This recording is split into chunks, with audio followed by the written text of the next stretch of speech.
tous, aujourd'hui on s'occupe d'un MSI Gamer, une belle bête avec un Core i7 et une RTX, donc c'est quand même des belles machines. Alors ce qui s'est passé sur celui-ci, c'est pas spécialement drôle. L'écran apparemment a été changé et depuis le clavier présente un gros problème, je vais vous montrer. Donc là je précise que le clavier est débranché, je l'ai vraiment débranché complètement pour être sûr du diagnostic et en fait, alors, il était en veille je crois normalement, je vais essayer de le rallumer. Voilà, et en fait il écrit tout seul, je vais vous le rapprocher. Si vous verrez bien, mais voilà. En fait, on a plein de petits points là, parce qu'en gros, il essaie de nous appeler le mot de passe, et en fait, il écrit tout seul, ce PC. Et le clavier est débranché. Donc en gros, là, le PC comprend que le clavier appuie toujours sur une touche, sauf que, encore une fois, j'ai débranché le clavier pour vérifier si c'était pas le clavier qui était HS, mais ça écrit toujours.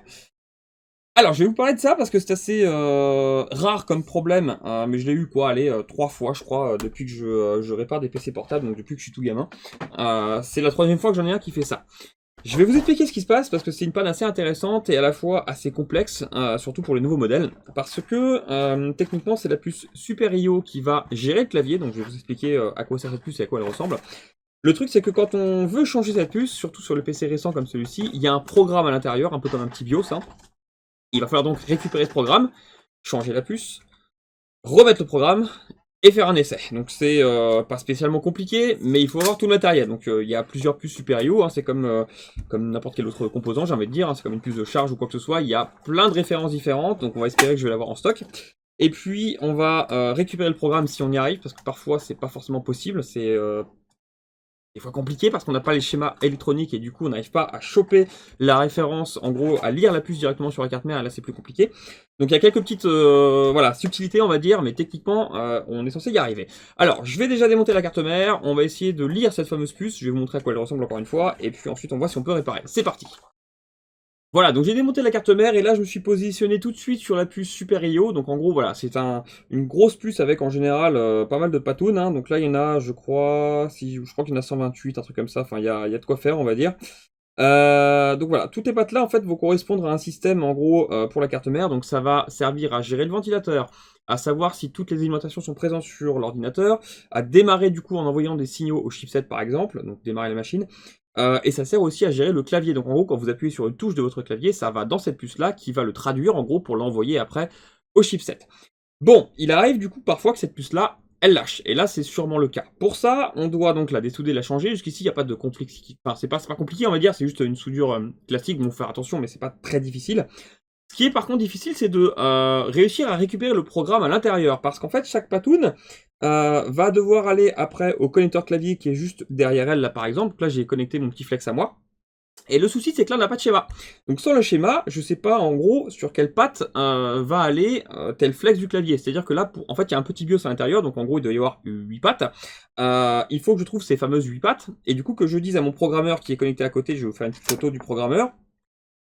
Voilà, donc c'est un petit programmeur qui sert vraiment à programmer uniquement les puces Super IO et les écrans, etc. Mais je m'en sers plutôt pour les puces Super IO. Mais du coup, il faut en gros dire à mon programmeur sur quelle patte il doit essayer de lire et écrire afin de pouvoir accéder du coup à la petite puce BIOS à l'intérieur de cette puce Super IO. Bon, ce que je vais faire moi, c'est que là, je vais essayer de trouver du coup un schéma, quelque chose, n'importe quoi de cette puce-là, un datasheet qui pourrait me sortir le pinout, et après, à partir de là, je pourrais compter les pattes et retrouver sur le petit flex à côté si j'ai bien un contact. Si j'ai un contact, eh bien je repère, et grâce à ça, je pourrais mettre sur mon petit logiciel et tenter de lire le BIOS. Allez, on fait ça. Me voici donc sur le logiciel en question, donc là, je vais tenter de lire la puce. Voilà, hop, donc il l'a détecté tout de suite, donc j'avais mis bien, en fait, tout ce que vous voyez ici, en fait, c'est moi qui l'ai programmé. Donc là, je vais pouvoir l'enregistrer, donc je vais mettre... MSI clavier, je vais mettre, après je pourrais mettre sa référence. Je vais l'enregistrer. Voilà, donc là il va tenter de... voilà, il est en train de lire la puce à l'intérieur. Et quand il aura terminé, du coup, j'aurai le petit fichier BIOS en quelque sorte qui est dans la puce Super IO. Voilà, parfait, il a réussi, donc c'est très bien. Je vais donc pouvoir dessouder la puce qui est donc défaillante sans doute, mettre la nouvelle puce, reprogrammer, et on pourra tenter pour voir si cette fois-ci on a un clavier qui fonctionne correctement.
Voilà, donc là j'ai un peu galéré pour enlever la puce qui est quand même assez grosse et j'avais pas les bonnes broussailles, mais c'est pas très grave, j'ai réussi à l'avoir, c'est le principal.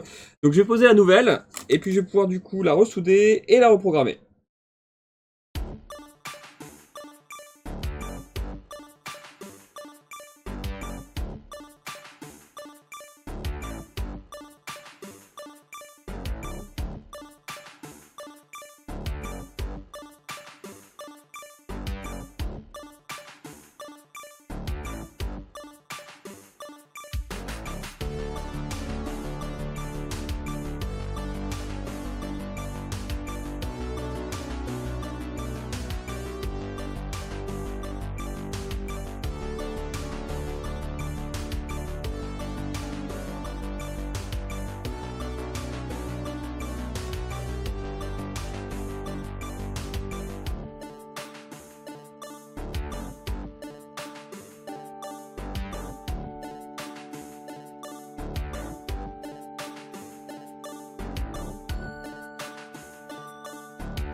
Parfait, donc comme vous avez pu le voir, j'ai soudé la puce, j'ai donc vérifié que toutes les pattes étaient bien soudées et surtout qu'aucune patte ne se touchait au niveau d'entre elles avec de l'étain, c'est très important sinon on pourrait la griller.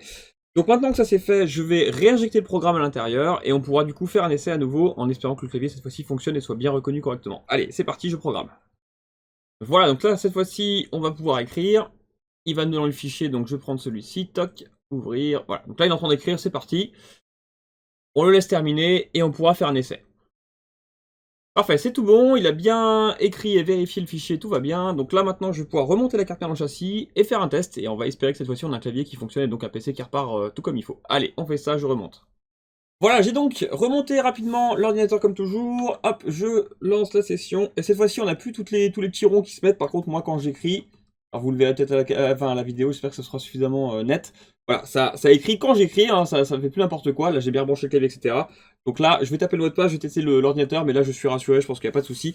C'est donc bien la puce supérieure qui avait pris une claque, ça peut arriver. Voilà, comme je disais, c'était plutôt rare. Voilà, depuis le temps que je répare des petits ordinateurs comme ça fait je crois 3 fois seulement. La première que j'avais eue, j'avais plus de clavier du tout. C'était sur un Asus Gamer de souvenir, je l'avais changé, reprogrammé et c'était reparti, c'était il y a longtemps. La deuxième, c'était un petit Acer, si je dis pas de bêtises. Et en fait, tout fonctionnait. Il y a juste qu'au démarrage de la machine, la touche de la petite virgule, en fait, n'arrêtait pas d'appuyer, voilà, toute seule d'écrire aussi. J'appuyais une seule fois dessus, hop, ça s'arrêtait. Mais à chaque fois qu'on éteignait et qu'on rallumait la machine, ça recommençait. C'est assez gênant parce qu'en plus, quand on appuyait pas dessus, bah forcément Windows faisait le petit bruit dung dung dung dung comme si bah, on restait enfoncé sur une touche. C'était pas super agréable. Et le troisième, c'est celui-ci. Donc là, cette fois-ci, j'ai pu faire une vidéo parce qu'avant, j'avais pas forcément l'équipement pour vous montrer tout ça. Mais là, du coup, voilà, des pannes assez rares, mais qui sont relativement gênantes quand c'est comme ça. Voilà, le Asus, c'était le pire parce que le Asus, j'avais changé le clavier à l'époque et forcément, toujours pas de clavier. Et je me suis dit, tiens, c'est bizarre. J'avais donc changé la puce supérieure et là, le clavier était reparti. Voilà, donc ça peut arriver, c'est des pannes vraiment spécifiques dans ces cas-là, mais il faut le programmeur, il faut réussir à dire au programmeur à quel endroit il doit choper la puce pour lire le petit BIOS dans la puce, et après il faut pouvoir choper le programme. Quand la puce est encore bonne comme là, l'ordinateur s'allumait, c'est bien. Il arrive parfois que les puces supérieures soient HS complètement brûlées, et là dans ce cas-là, il faut la changer, mais il faut aussi reprogrammer, et là il faut trouver le programme sur internet, parce que forcément on l'a pas sur la carte mère, on peut pas le récupérer. Là, c'est plus compliqué. Enfin voilà, j'espère que cette petite vidéo vous aura plu.